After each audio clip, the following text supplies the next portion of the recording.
Le point commun à toutes les familles monoparentales, nous le connaissons.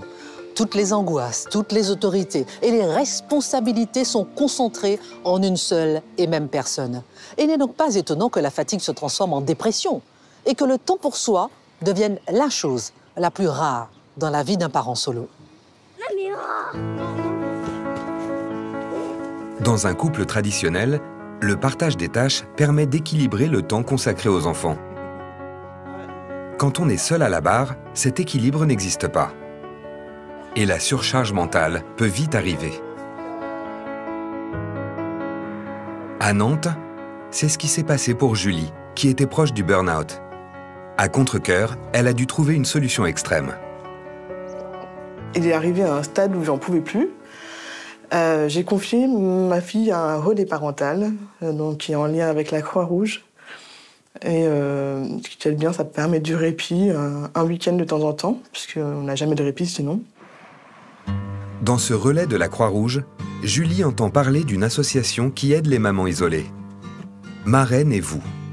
Une maman isolée, elle est souvent en rupture de lien avec la famille, en rupture de lien avec des amis, en difficulté de construire un lien fort avec quelqu'un. Parfois, n'ose même plus parler à quelqu'un à la sortie de la crèche, ou voilà, parce que plus la solitude est là, plus ça entraîne un isolement, et plus l'isolement est là, plus c'est compliqué de s'en sortir.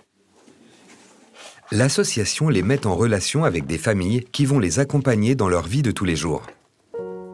Se sentir épaulées aussi dans leurs compétences maternelles, parce qu'elles sont souvent en difficulté par rapport à ça, parce qu'elles ne savent pas si elles font bien ou pas. Personne n'est là pour leur dire.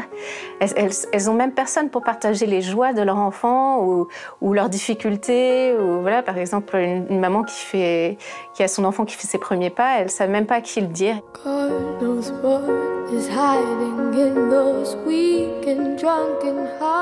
Je tombe sur une super association, en fait. Ils me disent, alors ça va se passer en plusieurs étapes. Donc, étape 1, on fait un premier échange téléphonique. Et on voit si ça colle, si vos besoins collent avec l'association et si on peut trouver une famille en adéquation avec vous. Bonjour, bienvenue. L'association reçoit les familles qui sont volontaires pour devenir marraines d'une mère isolée et répond dans un premier temps à toutes leurs questions. Moi, j'avais une question sur la place de l'homme, du coup, dans cette relation duel avec, entre la marraine et la filleule. Quelle posture il faut adopter Par ta présence à toi, justement, de lui montrer pouvoir restaurer aussi une image de l'homme. Et souvent, elles nous demandent aussi la présence d'un référent masculin pour leur enfant, parce qu'elles ont personne autour d'eux et ça leur manque. Les familles marraines que nous accueillons sont toujours formées à l'écoute pour effectivement leur donner des outils et des techniques qui puissent leur permettre d'être confiants dans la relation à la mère. La fille qui nous a été affectée, on comprend pourquoi elle peut coller à notre famille par son côté énergique. Une fois la famille sélectionnée par l'association, il faut organiser la rencontre. Coucou Emma, comment tu vas? Ça va bien? Ouais. Julie a donc rencontré Marion, puis son mari Lionel et leurs enfants. Cela fait aujourd'hui 5 années qu'ils s'appellent, se rencontrent et organisent des activités ensemble. Enfin, je pense qu'il faut qu'elle sache qu'on est là, présent, et que si elle a besoin d'aide, on est là pour ça, en fait. Et puis aussi, on est aussi là juste pour passer des bons moments ensemble, quoi. En fait, quand on se voit, on se donne rendez-vous, on prend un café ensemble, on dîne ensemble, enfin des choses tout à fait classiques, comme si on pouvait être entre amis ou avec des gens de notre famille, quoi. Je me souviens par exemple que quand sa fille était petite, elle s'était posé une question sur le mode de garde, ayant un doute par exemple au moment de choisir une nounou. C'est typiquement le genre de question sur laquelle on peut échanger dans un couple. Oui, c'est plutôt quand j'ai besoin d'un conseil ou d'un avis que je vais l'appeler. Par exemple,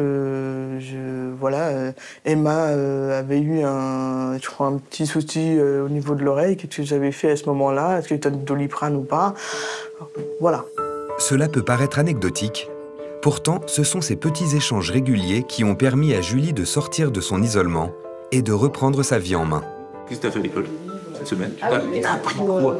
J'ai appris sur les animaux. D'accord. Et alors, t'as appris quoi sur les animaux? les eaux scolaires. Moi, je me souviens encore quand Julie m'a dit qu'elle m'avait indiqué comme contact d'urgence à la crèche de sa fille.